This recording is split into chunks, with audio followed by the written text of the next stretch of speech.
오늘도 말씀을 깨닫는 은혜와 함께 하나님 나라를 누리는 복이 있기를 주님의 이름으로 축원합니다. 우리는 우리에게 주어진 그 사명을 감당하는 것, 이것이 굉장히 중요해요. 왜냐하면 우리를 창조하신 이가 하나님이시고 우리를 택하여 이 땅에 보내신 이도 하나님이세요. 그러므로 하나님께서 우리를 보내신 그 이유와 뜻과 목적이 있어요. 우리는 우연히 이 땅에 존재하는 것이 아니라 분명 하나님의 창조와 또 택하여 부르시고 구원하심과 이 땅에 보내심을 우리는 믿는 자들이잖아요. 그렇다면 보내신 이의 분명한 뜻이 있고 그 보내신 이의 뜻을 이루어가는 삶이 가장 아름답고 복되고 거룩한 거예요. 그런데 반대로 우리가 그 사명을 벗어나서 살아가는 건 헛되게 살아가는 것이고 무익한 것이고 추한 것이고 가장 악하고 더러운 것이 바로 우리의 사명을 벗어나서 사는 거죠. 그러니 우리는 주어진 그 사명을 생각하는 게 중요해요. 우리가 지금 단자손에 대해서 보는데 이 단자손은 그들이 분배받은 분명한 기업, 땅이 있었어요. 그러므로 그 땅을 온전하게 정복하고 그 땅을 다스리고 그 땅에서 하나님 나라를 이루어가는 것이 마땅히 그들의 사명이지요. 그들은 본래 가나안 땅, 위아래로 긴 이 가나안 땅의 아래쪽에 거의 가장 아래쪽에 땅을 얻었던 지파예요. 그런데 그곳에서 이방 민족을 정복하지 못하고 오히려 산으로 쫓겨가서 오도 가도 못하는 신세가 되니까 이들 가운데 특히나 소라와 에스다올에 맨 처음에 머물렀던 이 사람들이 이제 자기들이 살기 좋은 곳을 찾아가죠. 그래서 5명의 정탐꾼을 보냈고 그들의 눈에 보기에 살기 좋은 곳, 그곳을 찾아 그들이 이동을 하게 되는 거예요. 그래서 이동했던 숫자가 600명이에요. 근데 그 600명은 성인, 장정, 남자만 600명이었고 또 그 외에 어린아이와 연약한 자들, 여자들 이들을 다 하면 아마도 2-3천 명쯤 됐을 것으로 추정을 합니다. 그래서 이들이 그 길로 이제 눈에 보기에 좋은 라이스 땅을 찾았고 이 라이스 땅에 아무것도 모르고 평안하게 살고 있는 이들의 땅을 빼앗기 위해 이들은 북쪽으로 나아가게 되어져요. 그래서 가던 길에 미가의 집에 이르러서 미가의 그 신당에 있었던 신상과 에봇과 드라빔과 이 우상 숭배의 그 원흉을 가지고 또 그곳에 있는 잘못된 가짜 제사장도 자기들이 영입해가지고 그들을 앞세워서 이제 라이스 땅으로 다시금 출발하게 되어지는 것을 우리가 앞서서 봤죠. 이 우상 숭배가 이들에게는 이제 만연한 문제가 되어버려요. 미가라는 한 집안이 우상을 섬기던 것이 이제는 단이라는 한 지파가 우상 숭배를 하게 되는 거죠. 그래놓고 그들은 뭘 생각해요? 하나님이 자기들에게 복 주실 것이고 이 길이 평안할 것을 기대하죠. 마치 언약궤를 앞세우고 가나안 땅을 정복하듯이 이들은 지금 자기들 나름대로 제사장도 있고 또 신상도 있고 이러니까 자기들의 길이 평안할 것을 기대하면서 이렇게 나아가는 거예요. 그래서 오늘 본문의 21절에 그들이 돌이켜서 어린아이들과 가축과 값진 물건들을 앞세우고 길을 떠나서 갑자기 어린아이들이 왜 나오냐면 그 600명은 아까 말씀드렸던 성인 장정이었고 이들의 식구들, 어린아이, 노약자, 여성들 이들도 함께 아예 그냥 가서 그 땅을 차지하고 거주하려고 함께 출발을 했던 거지요. 그러니 오히려 군대는 뒤로 빠지고 이들을 먼저 앞세워 갔어요. 왜냐하면 지금 이들이 미가의 집에서 이 모든 것을 빼앗아서 왔기 때문에 미가와 그와 함께하는 자들이 뒤쫓아올 것을 예상했던 거예요. 그러니까 후방을 지켜야 되는 거죠. 뒤쫓아올 사람들이 있으니까 후방을 지키기 위해 이들을 앞세웠고 특히나 여기서 값진 물건들을 앞세웠다 했는데 이 값진 물건이 뭐 보화를 말할 수도 있겠지만 이 값진 물건이라는 말 자체가 히브리어로는 케브다예요. 케브다는 존귀, 영광 이런 뜻을 가진 아주 귀한 귀중품에 쓰는 말이에요. 그러니까 아마도 이 지금 값진 물건은 그냥 단순히 보화가 아니라 미가의 집에서 훔친 신상과 에봇과 드라빔과 이런 것들을 지금 이들이 앞세우고 가고 있다는 거죠.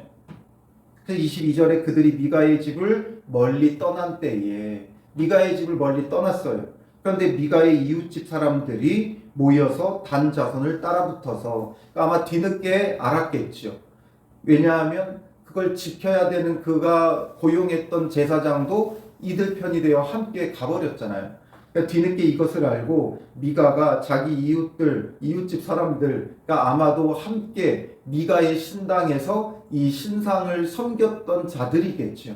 이들을 모아가지고 급히 따라왔어요. 따라와가지고 23절에 단자손을 부르는지라.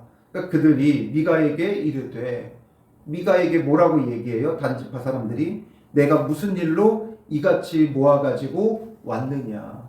너무 천연덕스럽죠. 너무 악한 거예요. 왜 그래요? 뻔히 지금 자기가 도둑질해서 왔는데 그럼 왜 쫓아왔는지 모르겠어요? 그리고 그들이 이미 어린아이들과 가축과 값진 물건들을 앞세울 때는 미가가 쫓아올 수 있다. 이 일로 인해 쫓아올 수 있다. 이들도 예상했던 거예요. 그런데 아주 천연덕스럽게 무슨 일로 이같이 모아가지고 왔냐? 마치 자기들은 아무것도 모르는 양, 아주 당당하고 떳떳한 양, 이렇게 지금 말하고 있죠. 그러니까 미가가 뭐라 그래요? 내가 만든 신들과 제사장을 빼앗아 갔으니 이제 내게 오히려 남은 것이 무엇이냐? 너희가 어찌하여 나더러 무슨 일이냐고 하느냐? 너희가 지금 신들과 제사장을 빼앗아 갔지 않냐? 그런데 무슨 일이냐라고 말할 수 있냐 하니까 단자손이 그럼 뭔가 변명이라도 해야 되잖아요. 우리가 지금 전쟁을 치러야 되는데 우리가 두려워서 이 지금 우리와 함께 할 자가 뭐 필요했다. 그러니까 임시로 우리가 같이 나아갔다가 전쟁이 끝나면 돌려주겠다. 뭐 이런 식의 핑계라도 돼야 되잖아요. 그런데 이들이 뭐라 그래요? 25절에 내 목소리를 우리에게 들리게 하지 말라. 내 목소리를 우리에게 들리게 하지 말라. 노환자들이 너희를 쳐서 내 생명과 내 가족의 생명을 잃게 할까 하노라. 너 아무 소리도 하지 마라 이거죠. 아무 소리도 하지 마. 우리 지금 노한 사람들이 너를 칠지 모른다. 내 생명과 내 가족의 생명을 잃게 할 거다. 너 이런 말하면 화난 우리 지금 지파 사람들이 너를 죽여버릴 거다. 지금 이 말하고 있는 거예요. 아주 태도가 어때요? 아주 불량하죠. 정말 불량배. 이거는 조폭도 아니고 완전히 양아치죠. 양아치 같은 행동을 하는데 그러면서 지금 그걸 다 빼앗아 가지고 지금 힘없이 몇 명 모아 가지고 온 미가와 그의 어떤 지인들, 이웃집 사람들 이들을 협박하고 그리고 이제 나몰라라 하고 어떻게 해요? 26절에 단자손이 자기의 길을 간지라. 근데 지금 사실 이 상황에 보면 지금 뭐 가지고 지금 이들이 실랭이 하고 있어요? 이들이 하나님의 백성이 서로 그 우상 때문에 지금 실랭이 하고 있어요. 서로 가지겠다고. 서로 자기 거라고 지금 실랭이 하고 있죠. 우리는 뭔가 거룩한 척 진리와 정의를 위해 함께 싸우는 것처럼 교회 안에도 내분이 벌어지죠. 내분이 일어나요. 교회 안에도 여러 갈등의 일들이 생겨나요. 그런데 그 갈등이 표면화되고 정말 겉으로 드러나 싸우는데 그러면서 서로 진리를 추구하느냐, 뭔가 성경의 구절을 내세우고 또 교회 헌법을 내세우고 진리와 정의를 위해 싸우는 척하지만 결국에는 그 안에 뭐예요? 욕심과 탐욕과 우상 숭배가 가득한 거예요. 교회 안에서 싸울 일이 뭐가 있어요? 서로 교회를 점거하고 싸우고 결국 거기에는 서로 우상 숭배하는 거예요. 교회를 차지하겠다는 교회가 요즘에는 이제 교회 건물이 우상이 되고 있어요. 교회 건물이 뭔가 대단한 것이냐 그 건물을 차지하겠다고 그렇게 싸우고 다투고 결국에는 건물이라는 한 우상을 서로 차지하겠다고 싸우는 거죠. 뭔가 진리를 주장하는 것 같지만 결국 그 본질에는 욕심과 정욕과 우상 숭배예요. 그러니 교회 안에서 갈등할 게 뭐가 있어요?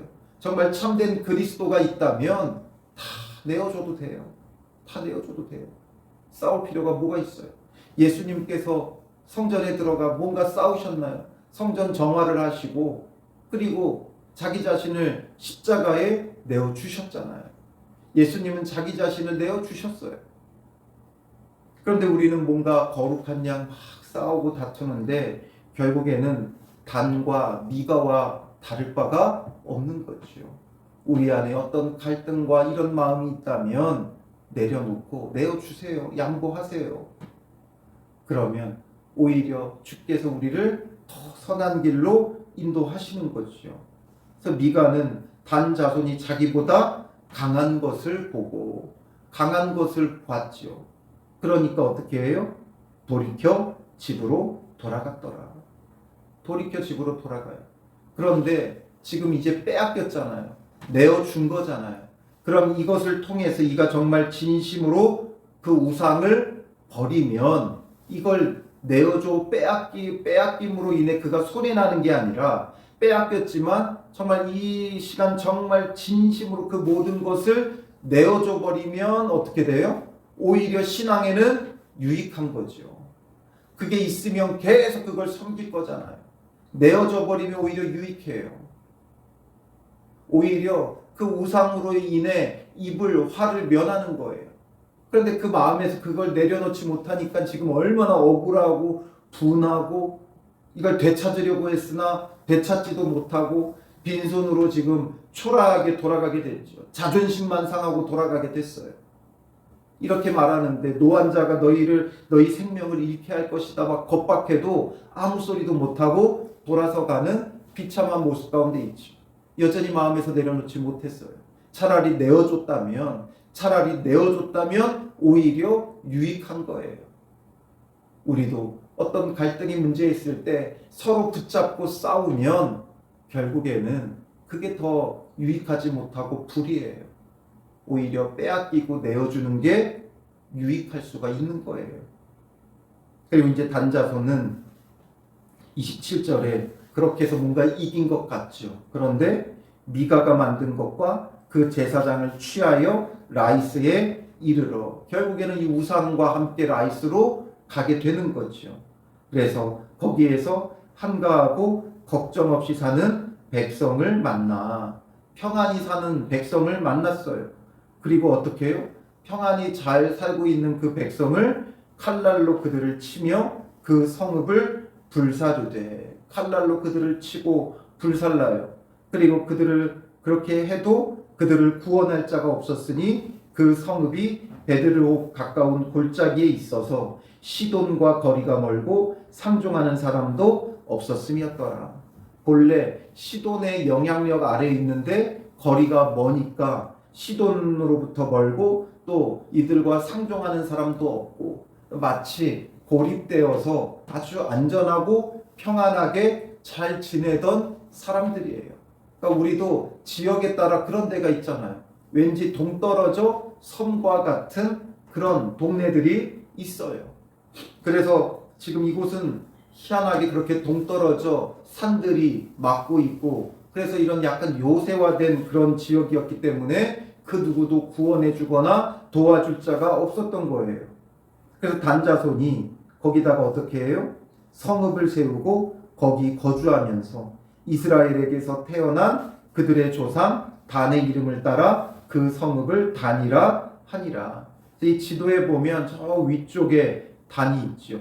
지금 왼쪽 지도는 그들이 전쟁을 위해서 이동했던 경로고 오른쪽 지도는 이제 각 지파가 얻었던 기업의 땅들인데 단은 본래 저 아래쪽 빨간색으로 동그라미 해놓은 곳이 그들이 있었던 분배받았던 땅인데 지금 소라와 에스다올은 이들이 아예 포기하고 그래서 저 위쪽 단으로 올라간 거예요. 라이스로 올라간 거예요. 그리고 그 라이스의 이름을 단이라고 하면서 자기들이 본래 여기에는 있지만 단지파 사람들이다라는 것을 이런 식으로 표시하고 잊지 않고 살아가려고 했던 거죠.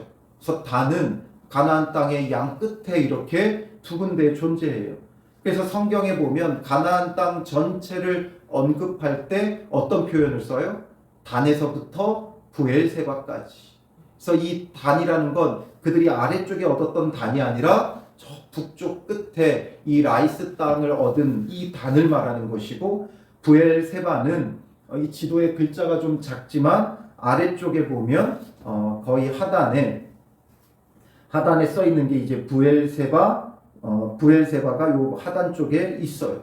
그래서 이 가나안 땅 전역, 우리나라의 표현은 백두에서 할라까지 이런 식으로 단에서 부엘세바까지. 이 단이 바로 이들이 빼앗은 라이스 땅이죠.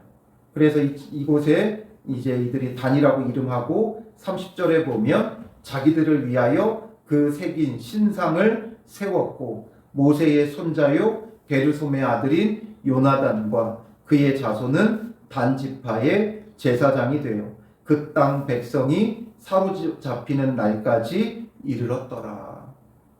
그래서 이곳에서 이들이 지금 뭐하고 있는 거예요? 그 신상을 세우고 또 요나단과 그 자손을 단지파만의 제사장으로 세우고 거기서 그 땅 백성이 사로잡히는 날까지 이르렀더라. 그러니까 이게 무슨 말이에요? 저기에서 마음껏 우상 숭배하며 살았다는 거예요. 신상을 세우고 제사장 세우고, 그리고 거기에서 이제 이곳이 본래 상종하는 사람들이 없는 땅이잖아요. 그러니까 이곳에서 마음껏 우상 숭배하며 자기 소견에 오른 대로 지들 멋대로 지 마음대로 그냥 산 거죠. 하나님과 상관없이 뭔가 예배 장소도 있고 제사장도 있고 자기들은 뭐 한다고 생각해요? 하나님 섬긴다고 생각하는 거예요. 그런데 완전히 지금 우상 숭배하고 있는 거죠. 사로잡히는 날까지. 31절에 하나님의 집이 실로에 있을 동안에 미가가 만든 바 새긴 신상이 단 자손에게 있었더라. 하나님의 집이 실로에 있었죠. 그런데 이게 언제까지예요? 언약궤를 빼앗겨요. 블레셋 사람들에게 언약궤를 빼앗길 때, 이때가 바로 그 백성이 사로잡히는 날까지라는 표현이 그때까지죠. 그래서 블레셋에게 그 언약궤를 빼앗길 때까지 이곳에서 이들은 그냥 마음껏, 아예 별도의 장소잖아요. 멀리 저 북쪽으로 갔잖아요. 그러니까 아무런 것도 제약 없이 그냥 마음껏 우상 숭배하는, 그러니까 자기들이 임의로 가서 얻은 땅이기 때문에 이곳에는 참된 제사장도 없었고 참된 레위인도 없었고, 그러니까 자기들이 세운 이 레위 청년 이 사람을 제사장으로 세우고 그곳에서 마음껏 우상 숭배하는 이런 결과가 벌어진 거예요. 그러니 오늘 우리가 하는 일이 잘 되는 게 결코 복 있는 게 아니에요. 하나님의 뜻을 떠나서 잘 되는 건 이렇게 우리가 마음껏 우상 숭배하게끔 만드는 게 되는 거예요. 내 사명을 벗어나서 잘 되는 것, 결국에는 우리의 영혼을 완전히 죽이는 일이 되는 거죠. 그리고 지금 이들이 지금 라이스를 쳐서 멸하고 이 땅을 얻은 건 그들이 여호수아 때의 가나안 땅을 정복하던 것하고는 완전히 차원이 달라요. 가나안 땅을 정복할 때는 하나님께서 그 땅에 우상 숭배와 음란함과 악함을 심판하는 도구로 이스라엘을 삼으셨던 거예요. 그래서 이스라엘이 그곳에 심판을, 하나님의 징벌을 가하고 그리고 나서 그 땅을 하나님께서 얻게끔 만드신 거예요. 지금 라이스를 향한 하나님의 징벌이 있는 게 아니죠. 그러니 평안하게 잘 살고 있었던 그들을, 한가하고 걱정 없이 사는 그들을 이들이 가서 평화를 깨트리고 평안을 깨트리고 잔혹하고 잔인하게 칼로 치고 성읍을 불로 사르며 그 땅을 약탈한 거예요. 이들은 이제 약탈자가 되어버렸죠. 미가의 집에 있는 신상과 제사장을 약탈하더니 이제는 라이스로 가서 약탈자가 되어버렸어요. 너무나도 악하고 불의하죠. 그런데 자기들의 마음 먹은 대로 이게 모든 게 다 되니까 이들은 이게 잘못됐다고 명에서 벗어난 사람은 잘 되면 이게 하나님의 뜻인 줄 알아요. 그러나 자기의 사명을 붙잡고 있는 사람들은 잘 되면 하나님의 전적인 은혜이기에 감사하며 겸손하고 낮아지고, 안 되면 하나님의 인도하심과 구원하심을 구하고 소망하고, 그러나 그 사명에서 벗어나 있는 사람들은 잘 되면 교만해지고, 안 되면 억울함과 원통함과 분노함 속에 살아가죠. 오늘 우리는 어떤 모습입니까? 우리는 사명을 벗어나 약탈자가 되어 있지는 않습니까? 뭔가 공정하게 경쟁하고 살아가는 것 같지만 내 사명에서 벗어나 얻는 건 그건 약탈자예요.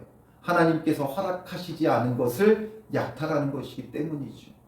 그러나 그 사명 안에 있는 자는 하나님이 주신 것들을 이루어가는 사명의 일들, 거룩한 일들, 하나님의 일이 되어지는 거죠.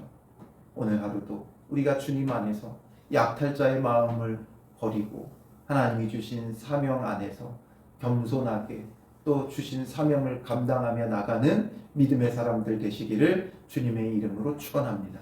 기도하겠습니다. 살아계신 아버지 하나님, 우리가 우리의 사명을 버리고 때로는 약탈자처럼 살아가는 우리의 모습을 보게 됩니다.